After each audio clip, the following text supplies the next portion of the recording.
Marseille innove, découvrez ce centre de rééducation ultra moderne pour les sportifs. Aux Angles, voici Tout Doux, ce nounours qui rassure les enfants hospitalisés. Et enfin, à Avignon, bonne nouvelle pour le restaurant La Vieille Fontaine qui retrouve son étoile au guide Michelin. C'est un établissement unique en France. Il y a quelques mois, le centre Saint-Martin Sport a ouvert ses portes à l'hôpital Sainte-Marguerite à Marseille.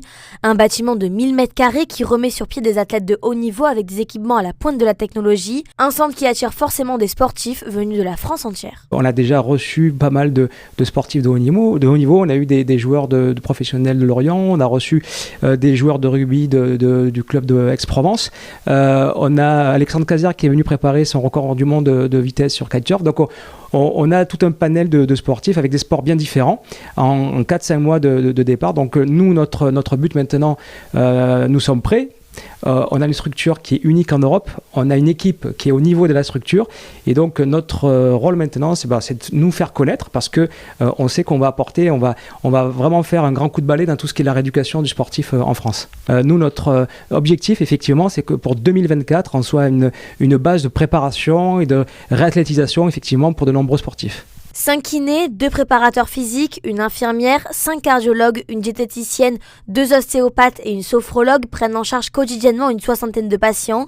Et ici, le mot d'ordre est l'assiduité. On fait beaucoup de pathologies sportives, donc beaucoup de ligamentoplastie au niveau du genou, mais on fait aussi de la cheville, de l'épaule, voilà, essentiellement. On est vraiment à la pointe de la technologie en termes de matériel et en termes aussi de ressources humaines. On est nombreux, on a le temps de s'occuper des patients, donc c'est vraiment un gros plus pour eux. Ici, on les oblige à être assidus et c'est aussi ce qui fait la qualité des soins, je pense. Le centre espère attirer de plus en plus de sportifs grâce à ses équipements uniques et pourquoi pas devenir une base de préparation pour les Jeux Olympiques de 2024.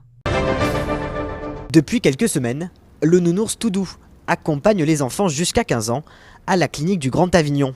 Sur les murs, dans les chambres, un univers rassurant pour l'enfant hospitalisé a été installé. Le nounours accompagne même les jeunes patients au bloc opératoire. On le voit quand ils arrivent dans le couloir, c'est les premiers trucs qu'ils vont regarder. De toute façon, en arrivant, les petites pattes à l'entrée, les petits animaux. Le Tout Doux, quand ils le voient arriver, on dirait que c'est le trésor. Quand ils arrivent, vraiment, le Tout Doux, il a un petit bobo déjà sur la tête, donc quand on l'apporte, il voit que ça. Donc souvent, ils nous demandent qu'est-ce qu'il a fait, est-ce qu'il a été opéré. Donc on explique, on invente une petite histoire, voilà, selon l'humeur de la journée, on fait une petite histoire autour du Tout Doux. C'est un côté assez rassurant pour l'enfant et un peu, on va dire, ça distrait, ça fait oublier un petit peu le côté clinique et hôpital qu'ils rencontrent quand ils arrivent ici. Près de 1000 enfants sont hospitalisés par an pour des opérations chirurgie pédiatrique générale, de l'orthopédie à l'ectopie en moyenne. Il ne reste pas plus de 5 heures dans les murs de la clinique. Grâce à l'association Pharmavie, ces aménagements pédagogiques ont un réel impact sur l'enfant.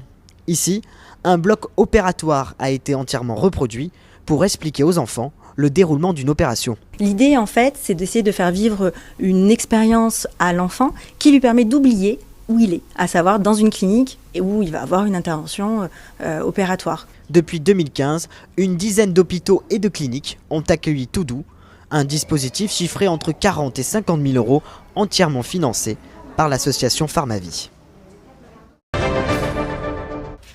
La Vieille Fontaine retrouve son étoile à Avignon. Pendant plus de 20 ans, le restaurant situé au cœur de l'hôtel Europe dans le centre-ville était étoilé au guide Michelin, mais il avait perdu son étoile et tentait de la récupérer depuis plusieurs années. C'est chose faite depuis hier grâce au chef Pascal Auger qui a pris ses fonctions en 2018.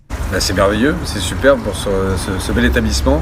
Je pense que c'est une maison qui mérite son étoile et puis on l'a vite regagnée et puis voilà, c'était l'ambition souhaitée et maintenant il n'y a plus qu'à travailler. Carte simple, avec des produits les plus locavores possibles. Nous, notre recette, c'est un petit peu le rouget tandoori avec les concombres et une crème aigre qu'on sert souvent de juin à septembre. Encore un ciel mitigé sur la Provence et la Corse en ce mercredi, avec du soleil et des nuages et du vent d'ouest à 50 km/h. Les températures sont à peu près conformes à celles que l'on observe depuis quelques jours, seulement 1 degré à Digne, mais 7 à Marseille et Toulon, jusqu'à 10 à Bastia. L'après-midi, ça grimpe. Bastia aura la température la plus chaude avec 17 degrés, tandis qu'il fera que 12 degrés à Digne, 15 à Arles, Avignon et Marseille. Nous fêterons les Gildas.